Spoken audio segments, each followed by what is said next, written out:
Hi everybody, I'm Carl Good. I'm the professor for CAS 110, the creative process. I'm going to talk a lot about creativity in this class, but a lot of other things too.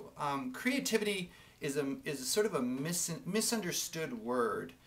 Sure, it means, I'm an oil painter, I'm an artist, sure, that's creative work, great, and all of you are saying, well, this is a bust because I'm not a painter, I'm not an artist, I don't draw, I'm not a writer. Well, you know what? That's not the kind of creative thinking we're going to talk about in this class. What we are going to talk about in this class will help you with that sort of thinking, with that sort of process. It'll help make you be a more interesting artist. But we're not going to be talking about artists. What we're going to be talking about is unlearning and creative problem solving.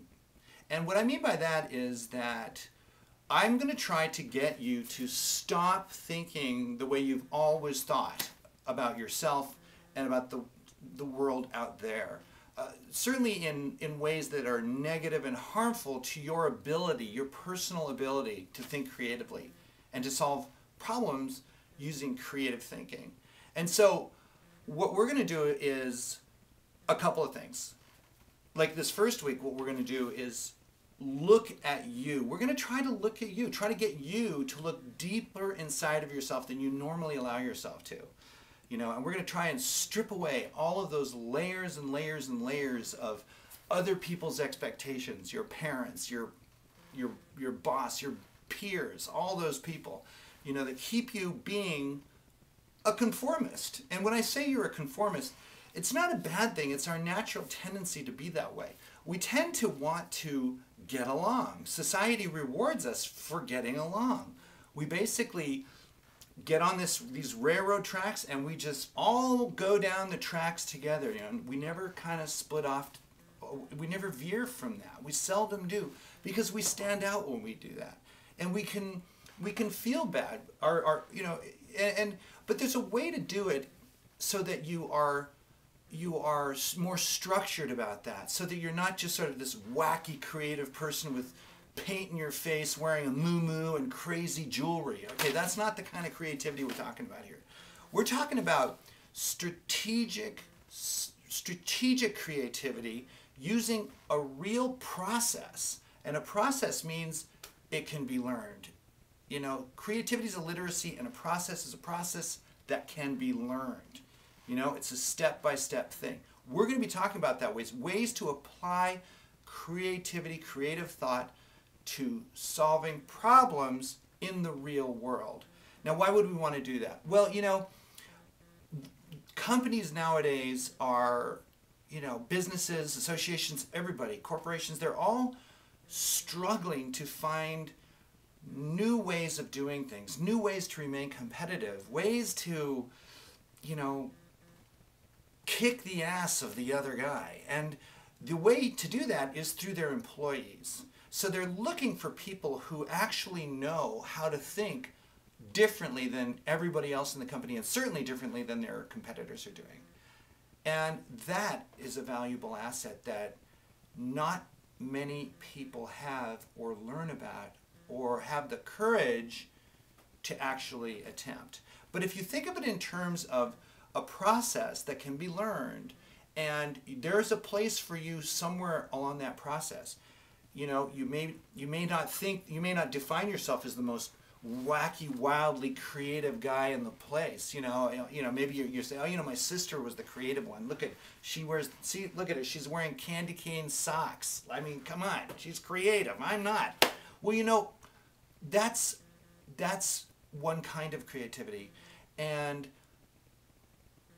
maybe you're going to be better at critical thinking and analytical thinking. So there's creative thinking, coming up with ideas, right, towards solving a problem in the real world.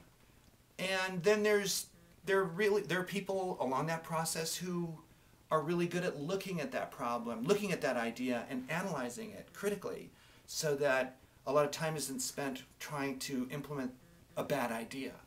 So you see, no matter what you think about yourself, you can nurture a really strong role in the creative process. And understanding the creative process and knowing how to work with that process will be an asset to somebody out there in the world when you go to work. And it'll help you in school too. So I call this the unlearning class because we learn, as I said, we're sort of the amalgamation of other people's expectations, these layers upon layers of rules and regulations and do's and don'ts and good and bad and other people's judgments of us that confine us and limit us and put us in a box, and we look like everyone else's box. Actually, we're all in the same box. We're all stuck with each other, and we're all thinking alike. Now, really, think about it. If all things being equal, if you are thinking just like everyone else, why would anybody hire you? Why not that guy or her? Like, really, all things being equal. You've got to find a way to create value in you as an individual. Oh, yeah. Oh, you know software? Awesome. Everybody knows software. Everybody. Oh, you write well? Great. Everybody writes well. What's going to make you different? And the way you're going to, what it's going to amount to is you figuring out who you are. What makes you unique? What is at your core? When you strip away all this garbage of other people's confinement restrictions, including your own. You know, we tend to make assumptions about who we are, and what we're capable of doing. You know, I'm a loser. No, I'm a loser. I'm a loser. Maybe you don't say that out loud, but you think it. Maybe you're thinking that, you know, I'm not creative. I'm not smart. I'm not good looking. I'm not. Well, you know, those are things you believe that you've imposed on yourself based on your experience. You may think you have reason to do that. And I've got an exercise coming up, you're going to do it this week, that will involve looking at that. So these assumptions can really hurt your ability to think differently, to think unlike everyone else, because they injure you, and they confine you, and they restrict you, and they make you prejudice against yourself and against other ideas. You know, you might say that this is the way things are, and that's just the way it is, because I believe that. Well, great, good for you. You just stay that way and be mediocre your entire life. People who are creative and wildly successful, who make the big bucks, are people who, oh, sure, you have your beliefs and you have, you know, sure, but still you're able to think, you're able to see it from other points of view. You're able to put yourself and see these issues from other points of view. Doesn't mean you have to agree with them, but you can see them that way. And you can make connections. The most important thing that creative people do is their ability to look up and stop saying, this is who I am, this is what I believe, I'm just like, you know, all my friends. It are people who can look up and see connections where other people don't see connections. Because often creative thinking, creative ideas, brand new ideas, come about because you've put two things together that didn't go together. You know, an example of that is, actually, I think I'm going to be talking about that example in another lecture, so I won't do it. But really, I'm calling this an unlearning class because I want you to unlearn all of these, you know, preconceived assumptions about yourself that you just, things that you just take for, they're givens in life. And this is just the way it is. You've got to stop being that person. And because I want you to succeed. I really do. I want you to free yourself of the burden of confined thinking. Because it's a great world out there once you look up. Let me tell you, you know, I was, you know, 30 seconds about me. I was, you know, a dairy farmer who wanted to go to New York and be an artist. Dairy farmer to artist. Yeah, like that. I'd never studied art. I'd never been an artist. But you know what? I did it anyway. I just moved to New York to do art, and I wound up as the director of information graphics at Newsweek magazine. I couldn't believe it. And that was because people seemed to find value in the idea, in the fact that I would say almost anything in a meeting if I thought it was a good idea. We censor ourselves. We tend to censor ourselves. We may have an idea, but we look around the room and we see no one else is saying anything. So you don't say anything. Or everybody in the room is agreeing with the boss. And what you're thinking doesn't agree with the boss. So you censor yourself. The self-censorship is death to your career. Really. I was the guy who would basically say anything. It's how you say it. It's how you present it. Believe me, I've been there 28 years in New York working in industry, in 6 different organizations. People love a new idea. It may not be a good idea for them, it may not work for them, but they love that you voiced it. They love it. And they will really start to recognize that you have value for them. Because even if you just have one amazing idea out of 10 that you voiced, that one idea is worth it. It's worth having you around. So remember, you can be that person, but you have to unlearn all this crap that you already think about yourself. I'm a lousy public speaker. I never speak up in rooms. One of the exercises we're going to be doing here in this class is doing something that pushes your comfort zone. You're going to be asked to do something that pushes your comfort zone, and then tell us about it. And that's going to be fun for all of us.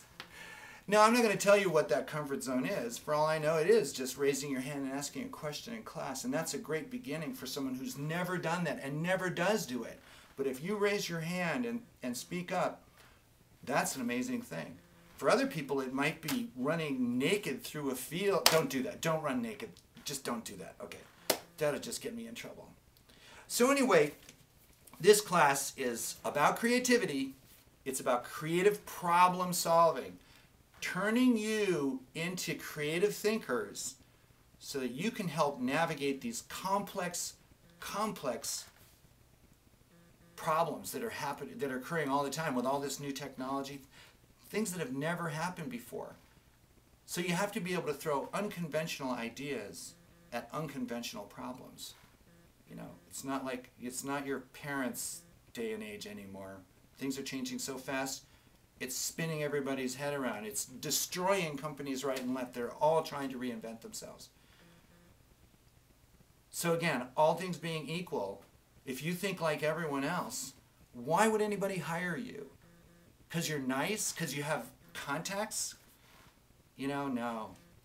Or maybe you'll get a job and they'll recognize pretty quickly that you're not special. You're not amazing.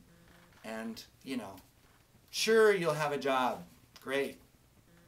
But you know, you're not gonna amount to a whole lot. You're not gonna ever achieve the heights that you probably dream of.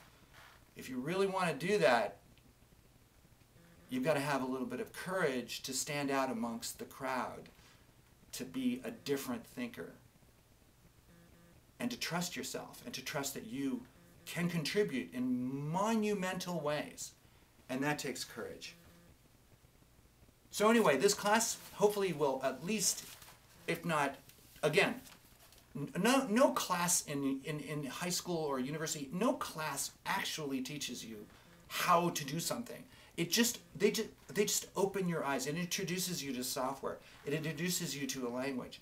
I'm going to introduce you to the language of creative thinking, to the process, to the literacy that is creative thought and creative thinking and the creative process. So you are going to be the ones who have to practice it. You're going to have to be the person who speaks up. You're going to have to be the person who does something differently.